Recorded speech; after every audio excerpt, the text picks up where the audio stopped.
Hello everyone, welcome to the sermon for this morning, February 7th. The text today is from Isaiah 40, 21 through 31, and the sermon title is Rise. If you've been following along my videos, you'll notice that we have a new candle today, woohoo! And this candle is from my friend Elizabeth Thurstein. She sent me a Galentine's gift with a candle and a little succulent, and it was really cute. So this candle is lavender scented, and it's from Plants of Paradise, the plant gift shop. So really cute.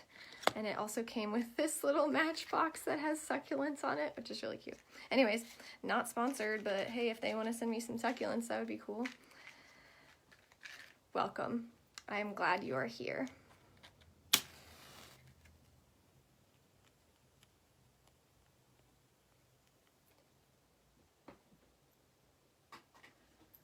Again, I will be reading from Isaiah 40, 21 through 31. Have you not known? Have you not heard? Has it not been told to you from the beginning? Have you not understood from the foundations of the earth? It is God who sits above the circle of the earth, and its inhabitants are like grasshoppers, who stretches out the heavens like a curtain and spreads them like a tent to live in, who brings princes to naught and makes the rulers of the earth as nothing. Scarcely are they planted, scarcely sown, scarcely has their stem taken root in the earth when God blows upon them and they wither, and the tempest carries them off like stubble. To whom then will you compare me? Or who is my equal? Says the Holy One. Lift up your eyes on high and see. Who created these?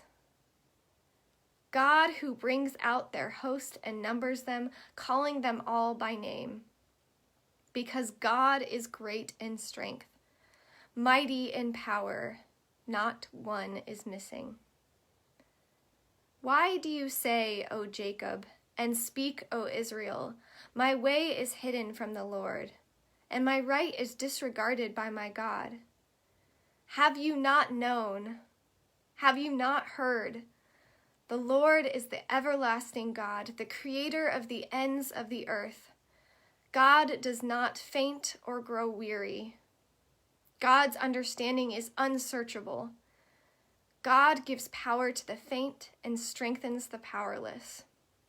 Even youths will faint and be weary, and the young will fall exhausted. But those who wait for the Lord shall renew their strength.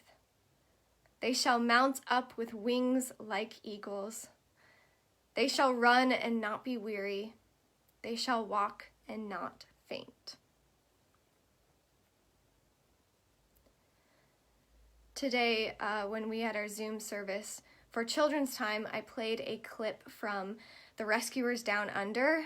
And for those of you who have seen that movie, there's a scene where this little boy frees an eagle, and he's up at the top of a cliff, and then he falls off the cliff, but the eagle goes down and catches him on her wings, and they soar together, and it's just this beautiful scene. And that is one of my favorite images of God, is God as an eagle. I love the idea of resting on God's wings, soaring above and through clouds, looking down on cliffs and seascapes. If I ever need to go to a happy place, that is where I go. I think of resting on God's golden wings. That is the beauty of metaphor. We can imagine a transcendent, otherworldly God as something visceral and close and very real. When Isaiah presented this image to the people of God, they were in desperate need of comfort and reassurance. You see, the prophet preaching in this part of Isaiah was preaching to a people who were in exile.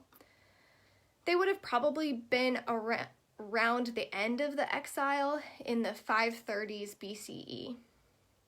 This means that around 50 years had passed since the Babylonians decimated Jerusalem, destroying the city and their temple. This left people desolate, wondering why their God had abandoned them, wondering if they even worshipped the right God at all. If God was in control, if God was powerful, why allow these events? I have said it before, but I cannot emphasize enough the absolute existential theological trauma this caused for the people of God. They had to rebuild their lives, homes, and faith from the ground up. What foundation would they build this faith from? Thankfully, they had prophets to turn to, prophets who always held tight to the story of God. The prophets remembered for the people, reminding them of their faith in their God when they had forgotten.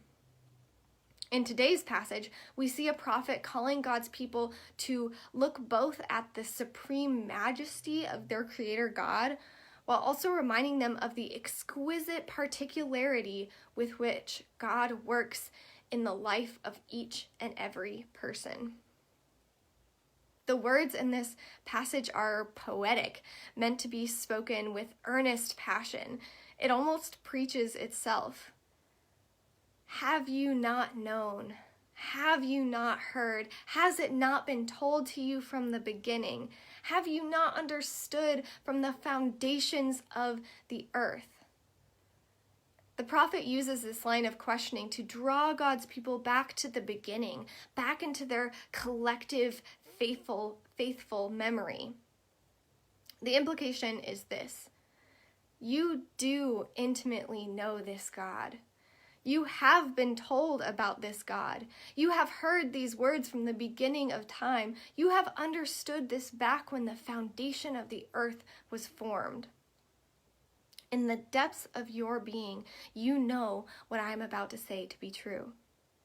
There is no other God that has taken the place of your God. It is your God who reigns supreme. The prophet uses cosmic language here, giving us a picture of how the ancient Israelites viewed the world.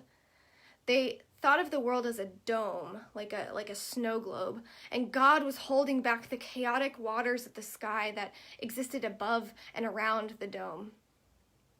Your God is the God of the heavens, the God of the universe. This same cosmic God also has the power to bring down earthly rulers.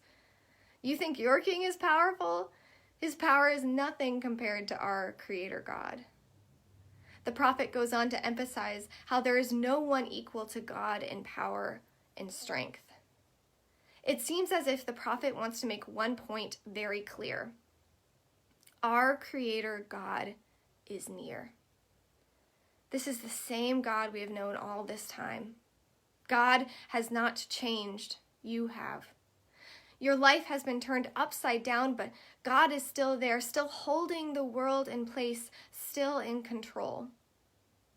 And what does God do with this power other than hold the world in place?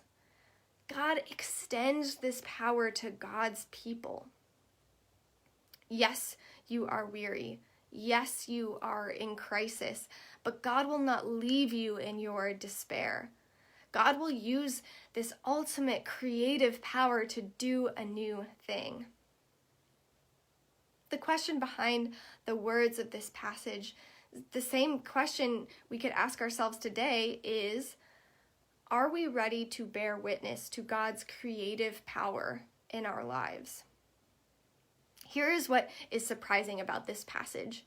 You would expect God's power and might to be exercised in vengeance and promises to restore Jerusalem in might. This is not the message the prophet brings. It is not your devastation will not be in vain. It is not, I will come with a mighty hand and destroy your oppressors. It is not, your throne will be restored and my power will set things straight. It is, remember. Remember that I am the God of the beginning, the God of creation. And what does my power do? How am I prepared to use my power? Not in vengeance, not in destruction, but in creative power. This creative power will enter into your despair and give you the energy you need to move forward. Anne Lamott talks about the spirituality of weariness and desperation. The kind of spirituality that meets you when you are at your most desperate. This is the kind of desperate spirituality that sometimes results in a deep surrender out of exhaustion that feels anything but holy. And it is in this moment of, okay, I give up, or okay, I have had enough. That is when God's ineffable love breaks through. This is the power of surrender. We are wrought desperate enough that we have no choice but to call on God for help because we cannot do it on our own. This is an opportunity for true communion with God. In one of my books, a character describes this desperate faith, this weary spirituality this way. Faith means that there will always be a way. Faith means that when you are faced with what feels like no way forward, no way out of the desperate situation you find yourself in, faith means trusting that God will use God's creative energy to make a way where there is no way, when there is no way. This is God's almighty cosmic power brought near as creative energy for the weary. God's way of sitting with us in the pit and giving us the strength to emerge together takes the form of the promise that this cosmic creator God who formed the universe is nowhere near done with the work of creation. God is going to do a new thing. God has not finished with Israel yet. God has not finished with you yet. As one commentator put it, God has named and claimed the universe in the same way God has named and claimed Israel. The same power used to make the heavens and the earth will be leveraged on behalf of the people to form them into a new creation. God does not leave us weary in our despair. God does not fly above, looking down on us with powerful and protective wings. God gives us wings of our own. God gives us wings of our own. What does this look like in our everyday lives? Most of us have not experienced literal exile. Many of us do not know what it feels like to be a refugee, to be forcibly removed from our homes. We don't all know the bone weariness of living in a land that considers us foreign, yet that is a reality for many. A reality that the church at large could be more compassionate and active about. That is a sermon for another day. For today, I want to address spiritual or emotional exile. The feeling that God is far, the weariness that comes from feeling spiritually or emotionally stuck. Like the energy normally coursing through our veins has hit a dam. You lose excitement for the things that once inspired you. You feel stripped of motivation, of direction, of hope. What is the point of having faith if it seems as if God is not active, not near, doesn't care? Sometimes spiritual exile takes the shape of big feelings of anger, sadness, crying out in despair or desperation. And sometimes it is the unnerving feeling that your closest companion is a constant feeling of numbness. Not sad, not mad, just numb. Nothing. There are different names for this. Many times this exile is rooted in a chemical imbalance called depression. Sometimes it is called the dark night of the soul. Much has been written on this topic, and I would encourage you to look into it. The source of your spiritual desolation matters less than the path that you take through it.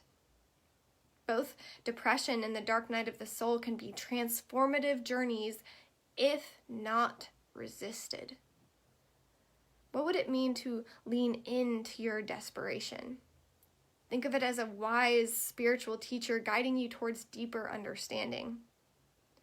Our impulse is to run from our pain, our hopelessness, to even avoid or ignore our numbness, which is understandable. Why would we run towards these terribly uncomfortable and hurtful and disconcerting feelings? Yet I have come to see these feelings as invitations, nudges toward a more exquisite experience of our humanity. As someone who was on an antidepressant for years and goes to therapy monthly, this journey is not one that is easy to embark on alone. You might need a step stool, as my therapist refers to medicine, something that gives you a boost so that everything else is more manageable. The prophet we meet in Isaiah was addressing a people experiencing a collective emotional and spiritual depression, a communal dark night of the soul. The word of comfort he offered was a promise for change, a call for growth, an assurance of God's creativity. On a personal note, I have come out of a time of recent depression. It was not a long period, but long enough that I grew desperate for a fix, a cure, something that would assure me that this feeling would not be lasting. In this particular situation, all it took was time, along with therapy, loads of processing, and loved ones to lean on. What I noticed as I finally came up for air was an intense wave of creative energy. Like the energy had been stagnant, dammed up within me, and finally it was flowing again. I see this as God's promise to God's people thousands of years ago, as well as God's promise to us now. When you are desperate, God will show up, not as you might expect. God will show up as a companion in the depths and as guiding wings to move us into God's cosmic and intimately personal creative energy. All along, God never promised that this life would be easy, that there would be no existential despair, bone-rattling grief, or utter hopelessness. God did and still promises that when we are met with such devastation, God will meet us there and use all of this pain, angst, and hollow numbness as a source for transformation. The brilliance of the prophet we meet in Isaiah, God is like an eagle. We too will grow our wings and be transformed. God is not done with us. There is more to come. God is doing a new thing.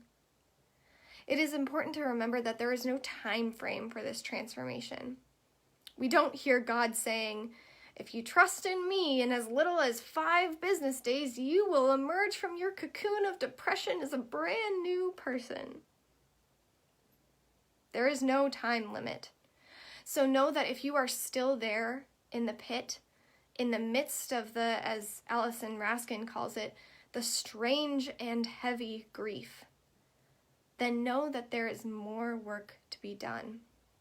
The transformation is not yet complete, and that is okay. Someday, the edges of your grief won't be as sharp. Someday, it won't be as painful to take a deep breath. Someday, a flicker of passion may dance inside of you, even for the briefest of moments. It will take time, and the healing and transformation will not be linear, constantly just getting better. There will be steps backward. It may feel like all of a sudden you are farther back than when you started. Again, that is okay. You are not alone. You will find your way. You are more than the problems you face. And God's creative energy will continue to do its work. Your feathers are still forming, and someday you will fly. Amen. I leave you with these words of blessing. May you go out on this cold February day, and may you not be weary. May you not be burdened. Or if you are, may you be lifted into God's embrace, lifted on wings like eagles. May you run and not grow weary. May you walk and not faint. Amen. Go in peace.